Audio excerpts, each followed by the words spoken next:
and inflation is taxation on Americans. And under this administration, the inflation rates are something we haven't seen in decades. Now, I want to talk briefly about the Women's Health Protection Act, also known as abortion on demand. Later this week, House Democrats will bring to the floor the Women's Health Protection Act.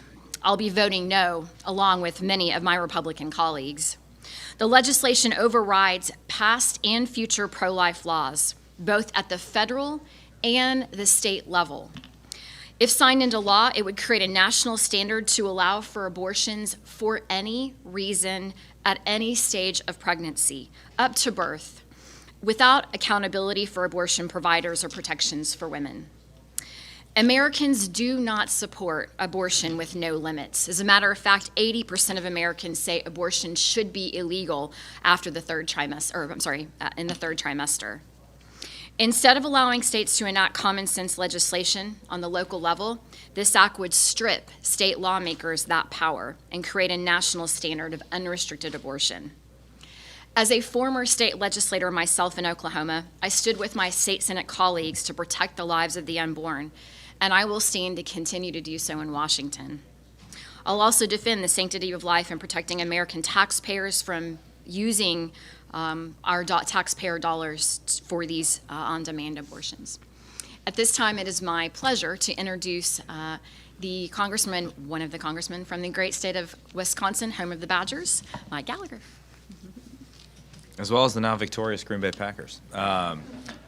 Today, the president is going to speak to the UN. This is a very high-stakes speech, particularly since across the world, questions are being asked about the nature of American leadership and the credibility of America's commitments. Our allies are openly questioning our resolve, and our enemies are looking for opportunities to test our resolve and exploit the growing vacuum of leadership as a result of this administration's disastrous decisions and incompetent execution of its surrender in Afghanistan. We have 13 American servicemen who are dead as a result of a suicide attack carried out by a terrorist who just days before was released by the Taliban. This is our new security partner. The Biden administration's security partner released a suicide bomber after he had spent 4 years in prison at Bagram, the very air base that this administration abandoned in the middle of the night without telling any of our allies about it. And now we have 13 servicemen and women who will never go home to their families. And we have 13 tragedies that we all have to deal with. We have 10 Afghan civilians that were killed as a result of a strike that was based on faulty intelligence. And I believe part of this administration's desire just to save face and look tough as the disaster got worse. 7 of those 10 were children, innocent children in Afghanistan that were killed.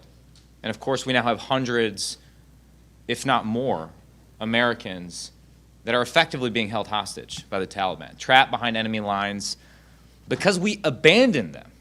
We left Americans behind. And we had an opportunity here in Congress to do something about it prior to August 31st, but the Speaker chose not to allow my bill to move forward, which would have required a plan to get Americans out of the country. When we then the next week came here, the veteran members of the Republican caucus came, even though we weren't in session, we came to the House floor, we asked for recognition for a revised version of this bill that simply said, give us a plan on how we're going to get Americans out, give us a list of all the equipment we left behind, give us a full accounting of any secret deals with the Taliban, make sure you're not going to recognize the Taliban, don't provide ransom payments to the Taliban, all bipartisan things. The Speaker gavelled that bill down. Congress, because of Speaker Pelosi, is missing in action from doing basic oversight of the biggest foreign policy disaster of our lifetimes. Because the Democratic caucus is sacrificing everything to the altar of Bernie Sanders' socialist spending spree. That's why they opposed my bill originally. We had to pass the $5 trillion spending framework. This is absolute insanity. I'm telling you as someone who has devoted my life to the defense of this country, who talks every day with allies in other countries, this is an extremely dangerous moment for U.S. national security, and we have to do something to fix this problem before it gets worse. Because right now, America looks weak on the world stage, and as we know from history, weakness invites aggression. We can only achieve peace through strength. We need to project strength. And with that, I believe I'm introducing my friend, even though the Saints beat the Packers in week 1. But I believe you lost a bet to me last year. But my friend, Steve Scalise. Yeah. Thank you, Mike, and thank you for your service to our country and your passion at trying to help those Americans that were stranded behind enemy lines by President Biden and his foreign policy team. If you look at all of the crises that we've seen in these last few months since President Biden took office, it's been one thing after the other that have been self-imposed, self-created. On day one, President Biden killed the Keystone Pipeline, destroyed thousands of American jobs, and then turns around weeks later and approves a Russian pipeline. So he kills jobs in America and Canada and creates jobs in Russia, weakens America's energy security. It's one of the reasons that we're seeing dramatic price increases at the pump that families are paying. Then you look at what he did at the border. Day one, stops completion of the wall that President Trump was building that was actually working, gets rid of the Remain in Mexico policy, which had stopped the flow of illegals coming into our country by the thousands. And President Trump had already worked out negotiations with the Northern Triangle countries. President Biden got rid of all of those, and now we're seeing a massive crisis, an uncontrolled crisis at our southern border.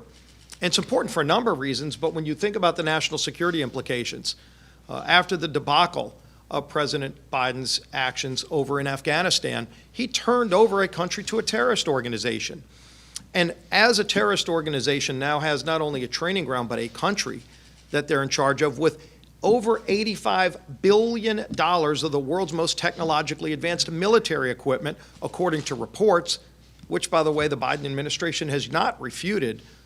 And you see the list of some of the things that President Biden gave to a terrorist organization, from C-130s to night vision goggles to some of the most advanced military equipment. Then you go and look at the fact that we've actually captured people on the terrorist watch list coming across our southern border. These aren't just people coming from Central and South American countries. It's people coming from European, Asian countries, Middle Eastern countries. How many more terrorists are going to be trying to come across our open southern border until President Biden steps up and does his job at keeping Americans safe? He's failed to do it. And so what is his answer this week and next week? As you see an inflation crisis, that's probably the biggest concern most Americans are expressing today, that they're paying more money for everything they're buying, from gasoline to food at the grocery store, waiting months to get a microwave oven if they're trying to upgrade their kitchen. He's now going to bring a massive tax hike bill, a $5 trillion tax and spend bill, all masquerading as an infrastructure bill. People get that will only increase inflation even more. And who's going to get hit the hardest? It's going to be hardworking families. It's going to be the lower income families. You know, we had a number of markups. 12 different committees last week had this package of bills come before the committee, over 160 hours of debate. Probably close to 100 amendments brought forward to try to get rid of these taxes that'll hurt families. One of them was the natural gas tax. President Biden is trying to raise over $60 billion of new taxes on natural gas. Now, I know during the campaign he promised people that if they made under $400,000, they wouldn't pay a dime in new taxes. The only problem is President Biden breaks that promise to the American people with this bill, because anybody that heats their home in the winter or cools their home in the summer with natural gas is going to pay more. Conservative estimates say over 12% increase in people's household electricity bills because of President Biden's new tax increase on natural gas. And when we tried to take that out and point it out to Democrats that it would break President Biden's promise, they voted on a party line vote to keep that tax there, to keep taxing families with this new tax. And there's a whole lot of other taxes that low-income families will pay as well. By the way, we tried to exempt hospitals from the tax, because you know what? Hospitals will now have to pay more which means they're going to lead to higher health care costs. President Biden also promised he wouldn't raise health care costs. That promise will be broken too. What we see is a failure of leadership and a series of broken promises. And this week, not only are they going to start that process of raising taxes that hardworking families will pay. In fact, many people making less than $100,000 a year will pay more in new taxes under this Biden tax increase plan, but it will absolutely boost inflation even higher. Inflation, by the way, which is the biggest new tax on low-income families, that is already dramatically higher, 20–30% higher for families, is going to get even higher if the federal government taxes and spends another $5 trillion. These are insurmountable debts that families cannot afford and shouldn't have to afford. And we on the Republican side are continue to stand up for working families and fight against these radical policies, not only on the tax and spend side, not only trying to get our southern border under control, but to defend innocent life, which this administration, as they try to push abortion on demand, as Stephanie Bice just talked about, are trying to appease the most radical, far-left elements of their base instead of working for all of the American people. Again, one more broken promise by President Biden. He said he'd work with everybody, those who voted with him and those who voted against him. He's yet to follow through on that promise.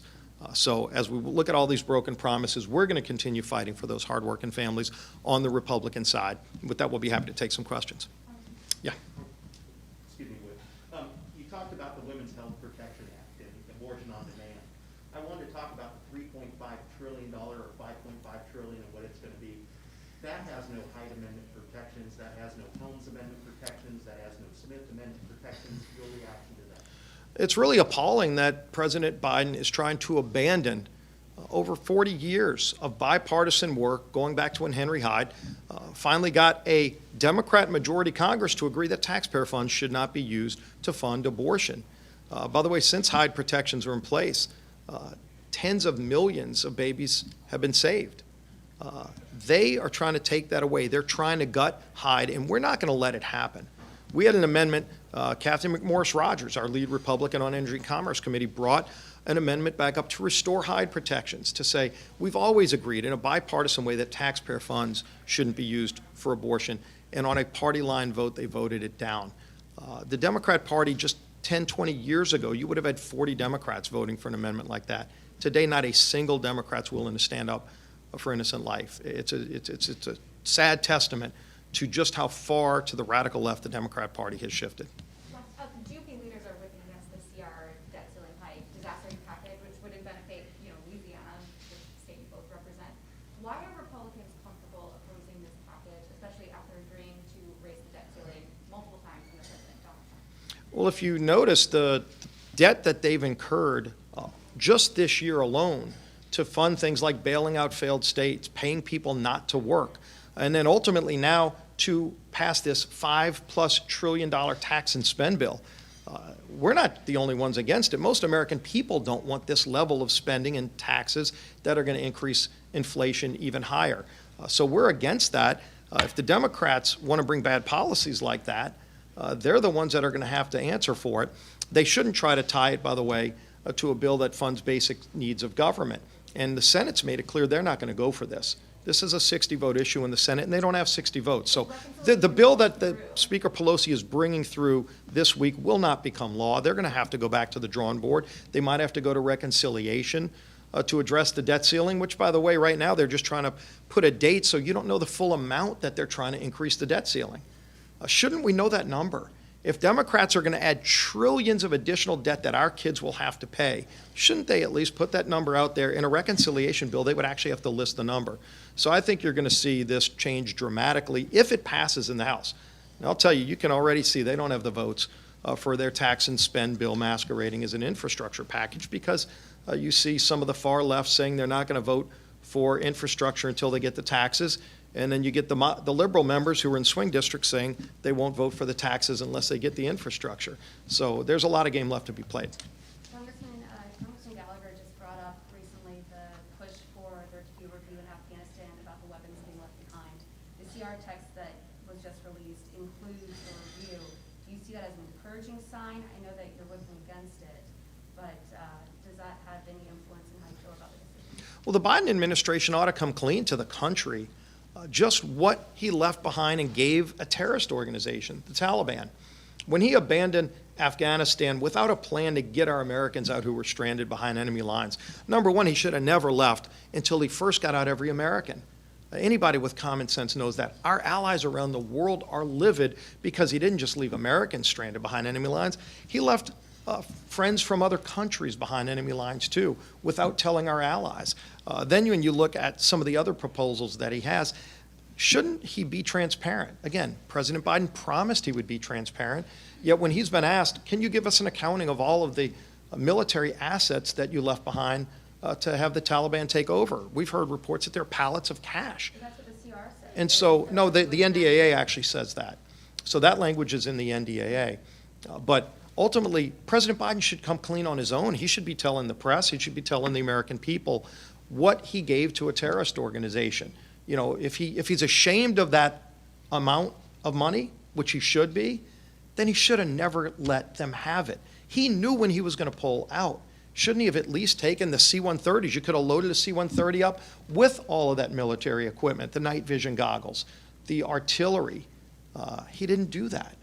And he owes the American people an explanation and a full accounting of what he gave the Taliban. Last question. I have a Please, foreign relations to follow up question. on Melanie's question, do you support the $30 billion that Democrats have set aside for disaster relief for your state of Louisiana and other states that were impacted by the hurricane? Yeah, and you know, this goes back to Hurricane Laura of last year. We were pushing the Office of Management and Budget to come out with a supplemental request. We urged them to do that. We wanted that to be a standalone bill, and I think in the end it will be separated from this package. Before it's all said and done, I think by the end of next week, you will see that removed from this debt ceiling increase bill. And again, they don't have the votes in the Senate to tie all this to a single package. So this is early in this process. We'll ultimately get another chance to vote on that when it comes back from the Senate in a much different way than it's going to leave the House in a partisan fashion. I'm wondering Yeah. about the United the UN. So they did, the head of the UN just warned about a Cold War between the U.S. and China.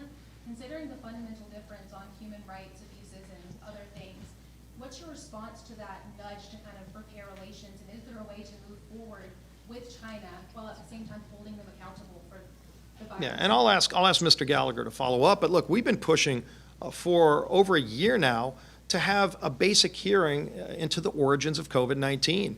President Trump was starting to stand up to China before COVID, just in the way that they don't follow the rules of the game on trade, on intellectual property. Those are things that had been a problem before COVID. It's even more of a problem now. President Biden has shown no willingness to stand up to China, and frankly, I'm sure Mr. Gallagher can talk more about it, but frankly, you know, we've got to stand up for America and our allies all around the world, and if China wants to try to play by a different set of rules, they've got to recognize that to be part of the world community, you've got to play by the rules that everyone else has to participate in. Just briefly add, I mean, it's my view that we are in the early stages of a new Cold War with China. What makes it different than the old Cold War is, one, we're thoroughly economically entangled with China, and I think our big lesson learned from the pandemic is that we can't be critically dependent on a hostile foreign adversary for the manufacturing of pharmaceuticals, basic critical technology. And so there's a lot of people in Wall Street and Hollywood that need to wake up and realize that there are more important things than making a profit in China. Because in doing that, you're making a profit off slave labor.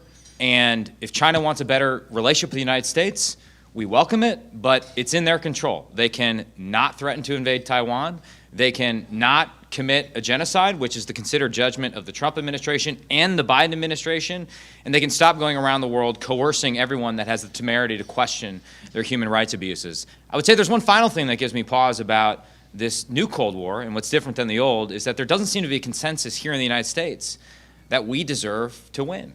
Because we have a crazy woke ideology that's teaching a whole generation of Americans that America is an evil racist hellscape that must constantly apologize for its past sins and be scared of its own shadow.